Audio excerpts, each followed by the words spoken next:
नमस्ते मित्रों, मैं हूं आपका मित्र अरुण कुमार द्विवेदी यायावर और आज यायावरी करते हुए हम आप पहुंचे हैं निर्माण नगर के वृंदावन विहार स्थित श्री श्री राधा कृष्ण मंदिर में। मित्रों, आपको याद होगा कि इस मंदिर का एक वीडियो मैंने आपको पहले भी बनाया था, लेकिन आज इस मंदिर का वीडियो बनाने का हमारा एक खास उद्देश्य है और वो ये है कि आज श्री श्री राधा कृष्ण की पाठोत्सव है।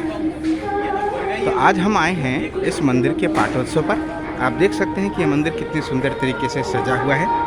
रेड कारपेट, भगवान भी कभी कभी अपने भक्तों के लिए रेड कारपेटिंग करते हैं। वैसे तो भगवान हमेशा ही अपने भक्तों के लिए रेड कारपेटिंग करते हैं।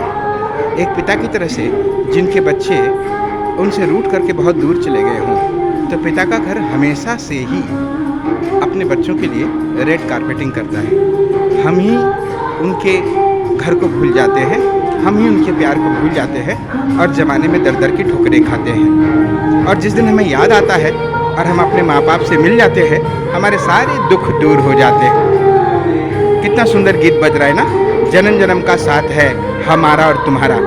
जन्म जन्मांतर में जन्म और मृत्यु के चक्कर में फंसे हुए हम बार बार वही कार्य करते हैं जो हम हर योनियों में करते हैं, फिर भी हम ईश्वर की विस्मृति किए रहते हैं। और जिस दिन हमें ये याद आ जाता है कि हमारा जन्म यह एक्चुअली किस लिए हुआ है, बस वही दिन हमारे जन्म मृत्यु से मुक्त होने का दिवस होता है। तो आज श्री श्री राधा कृष्ण का ये पाठोत्सव है। कितने सुंदर रंग में यहाँ पर सजे हुए हैं। पृष्ठभूमि में गुलाबी रंग के पर्दे हैं और आज हमारे ठाकुर जी भी गुलाबी रंग में हैं। बहुत सुंदर सी वेशभूषा। और हमारी राधे रानी मैया किशोरी जी भी गुलाबी रंग में है। गले तक घुटनों तक लटकती हुई सुंदर सुंदर मालाएं, हाथ में चांदी के बांसुरी और चांदी की ही छड़ी। नीचे विराजमान है हमारे सुंदर से लड्डू गोपाल जी। भगवान का मुखमंडल आप देखें, इतनी सुंदर मधुर मुस्कान है और मैया राधे रानी कितनी खुश हैं यार। खुश इसलिए भी है कि आज उनके बच्चे उनके घर पर आए हैं। भूले भटके हुए बच्चे आज उनके घर पर आए हैं। जो लोग नहीं भी मंदिर आते हैं, आज वो भी मंदिर आए हैं। वैसे ही खुशी होती है जैसे किसी त्योहार के अवसर पर, किसी शादी के अवसर पर, बूढ़े माँ बाप के घर पर जब सारे बच्चे उनकी आंखों के सामने इकट्ठा हो जाते हैं, तो जो खुशी शायद उनको होती होगी, वही खुशी आज भगवान को हो रही है। अपने आंखों के सामने इतने सारे भक्तों को देखते हुए, और जो उनके चारों ओर परिक्रमा लगा रहे हैं, कोई दंडवत कर रहा है, कोई उनके सुंदर मुखमंडल को निहार रहा है, कोई सुंदर फूल सेवा कर रहा है, कोई धन सेवा कर रहा है। और आज मंदिर में भोजन प्रसादी भी है। सैकड़ों भक्त यहाँ पर भगवान की भोग प्रसादी ले रहे हैं। कुछ लोग भोग प्रसाद देने की सेवा कर रहे हैं, कुछ भोग प्रसाद लेने की सेवा कर रहे हैं। ये सारी सेवाएं हमें तारने वाली होती हैं। ये सारी सेवाएं हमारे हृदय को शुद्ध करती हैं और ये सारी सेवाएं हमें भगवान के निकट लेके जाती हैं। तो आइए इस मंदिर की परिक्रमा करते हैं। यानि कानि च पापानि जन्मांतरकृतानि च नश्यन्ते त्वं देवं प्रदक्षिणे पदे पदे। यानि कानि च पापानि जन्मांतरकृतानि च नश्यन्ते त्वं देवं प्रदक्षिणे पदे पदे। इतने सुंदर तरीके से मंदिर सजाया गया है ना, बिल्कुल जैसे बर्थडे के दिन होता है। और मंदिर का पाठोत्सव भी एक्चुअली मंदिर का प्रकटोत्सव का दिवस होता है। मंदिर सनातन है, भगवान सनातन है, लेकिन हमारी आंखों के सामने हमारे कल्याण के लिए वो प्रकट होते हैं। भौतिक पदार्थों से बने हुए ईंट, गारे, सीमेंट और मार्बल से बनकर एक जब आकार ले लेते हैं, तो ये दिव्य आध्यात्मिक हॉस्पिटल बनकर हमारे सामने आ जाते हैं। और अब हम सामने यहाँ पर मौजूद हैं देवाधिदेव महादेव जी। बहुत सुंदर इनके विग्रह, लगभग 1 फीट के, और काले नर्मदेश्वर के बने हुए शिवलिंग हैं ये। और सुंदर आज की थीम गुलाबी दिखती है, क्योंकि हमारे शिव जी भी, नंदी महाराज, पार्वती मैया, कार्तिकेय जी और गणेश जी सब गुलाबी परिधानों में हैं। जय हो देवाधिदेव महादेव जी की जय हो। जटाटवी गलत जल प्रवाह पावित स्थले गले बलम बलम्बिता भुजुंग तुंग मालिकाम डमट डमट डमट डमट डमन निनाद बडमरियम चकार चंड तांडवम तनोतु नमः शिवा। हालांकि ये रावण कृत तांडव स्रोत है, लेकिन ये भगवान के स्तुति में गाए हुए, महादेव की स्तुति में गाए हुए मुझे बहुत ही सुंदर ये स्तोत्र लगता है। और अब हम पंडित जी, ये मंदिर का कौन सा पाठोत्सव है? आज ये मंदिर का विशाल 20वां पाठ 20वां? हाँ, 20वां विशाल पाठोत्सव मनाया जा रहा है। बहुत बहुत सुंदर। तो कब स्थापना हुई थी इस मंदिर की? इस मंदिर के ये जीर्णोद्धार द्वार के बाद में से पाठोत्सव मनाने लगे थे। अच्छा। जीर्णोद्धार से पहले तो मंदिर बहुत प्राचीन मंदिर है। हाँ। जीर्णोद्धार 2005 में हुआ था। 14 मई 2005 से जीर्णोद्धार हुआ था, जब से वापस पाठोत्सव उसी तिथि को मनाने लगे। तो 14 मई 2005 से, और ये विग्रह भी उसी समय आए थे? हाँ, उसी समय विग्रह मिले थे। पहले छोटे विग्रह थे यहाँ पे। हाँ, तो आप देख सकते हैं कि यहाँ पहले छोटे से विग्रह थे। ये जो साइड में जो सेवा विग्रह हैं, वो जो साइड में राधा कृष्ण के मंदिर हैं, तो साइड में जो राधा कृष्ण के मंदिर है, ये अपने विग्रह हैं, ये पहले छोटे मंदिर थे। 14 मई 2005 को ये बड़े वाले अति मनमोहक विग्रह यहाँ पर आए।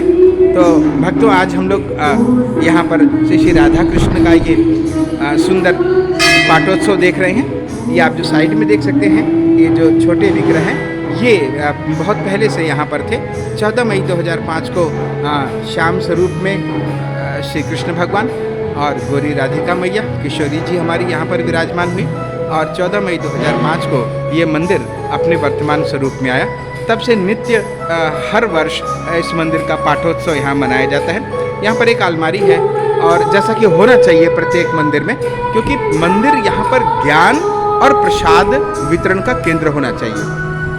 कोई भी मंदिर ऐसा नहीं होना चाहिए जहाँ से कोई भूखा जाए।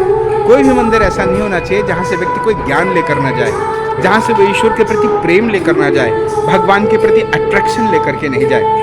और ये है माया जगत की अधिष्ठात्री भगवान के आदेश से। देखिए आज कितनी खुश है माता जी, है मुँह पर ये सिंदूर लगा हुआ, और सभी सौभाग्यवती नारियों के प्रतिमूर्ति, बल्कि सभी सौभाग्यवती नारियां माता की ही रूप हैं, ऐसा दुर्गा सप्तशती कहती है।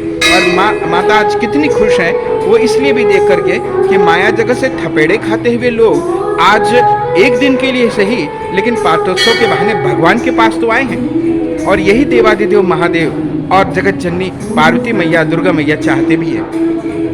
हम माता जी के पास भौतिक जगत की कामनाओं को लेकर जाते हैं, अवश्य वो उन्हें देते हैं, लेकिन ऐसा करते हुए उन्हें कोई प्रसन्नता नहीं होती है। वे तो यूँ चाहते हैं कि कब ये जीव हमसे भगवान की शुद्ध भक्ति मांगेगा। देवाधिदेव महादेव चुटकियों में रावण को भी सोने की लंका दे देते हैं। कोई भी वरदान देने में उन्हें हिचक नहीं होती, लेकिन वो सदैव से चाहते हैं कि भक्त मुझसे, जैसे कि वो वैष्णवा नाम यथा शंभु सर्वश्रेष्ठ वैष्णव है, भगवान के सर्वश्रेष्ठ भक्त हैं, भगवान कृष्ण के, भगवान राम के सर्वाधिक प्रेमी हैं। वो ये भी चाहते हैं कि कब उनसे कोई भगवान का शुद्ध प्रेम मांगेगा और वो उसके देंगे। और अब हमारे सामने हैं परम राम भक्त बालाजी महाराज, हनुमान जी महाराज, मनोजवम मारुतुल्य वेगम जितेंद्रियम बुद्धिमतम वरिष्ठम वातात्मजितवानरयूथ मुख्यम श्री रामदूतम शरणम प्रपद्ये। प्रभु चरित्र सुनबे को रसिया, राम लखन सीता मन बसिया, राम काज करबे को आतुर, प्रभु चरित्र सुनबे को रसिया।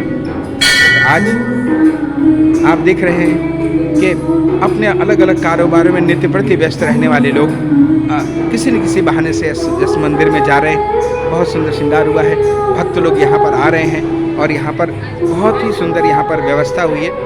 एक दिन भगवान हमें ये मौका देते हैं, हमें ये इंगेज करते हैं अपनी सेवा में आने के लिए, और यहाँ पर भोजन प्रसादी बन रही है।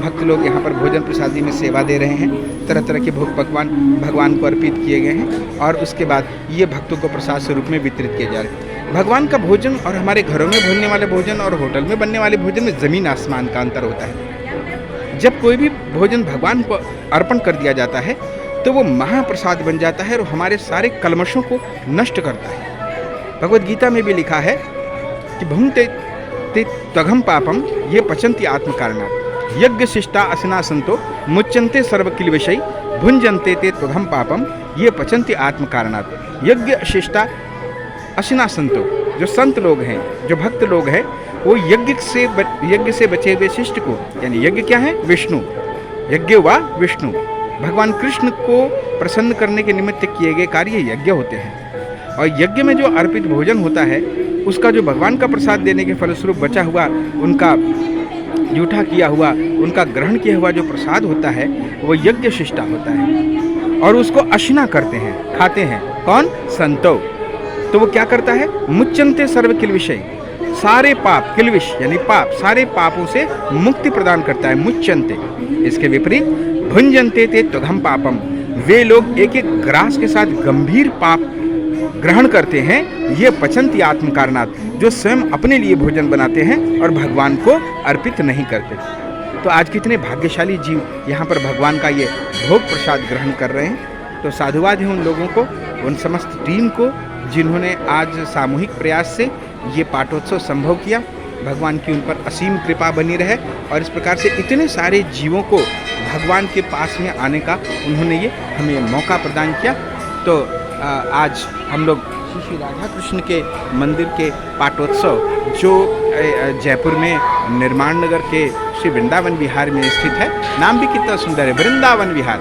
वास्तव में भगवान जहाँ पर रहते हैं वही वृंदावन होता है। जहाँ भगवान का भजन होता है वो वृंदावन है। जहाँ भक्त लोग भगवान की आरती करते हैं, स्तुति करते हैं, उनके प्रेम में मगन होकर नाचते हैं, वही वृंदावन है। और ये वास्तव में वृंदावन है क्योंकि हमारे ठाकुर जी, हमारे बांके बिहारी विराजमान हैं। तो भक्तों, आज आपको भी हमने ये छोटा सा प्रयास किया कि आप भी इस वीडियो के माध्यम से श्री राधा कृष्ण के 20वें पाठोत्सव में शरीक हो सकें। कैसा लगा आपको ये वीडियो को लाइक, शेयर और सब्सक्राइब करें और हमारे चैनल को भी सब्सक्राइब करें। आप सभी को श्री राधा कृष्ण के 20वें पाठोत्सव की बहुत बहुत शुभकामनाएं। हरे कृष्णा।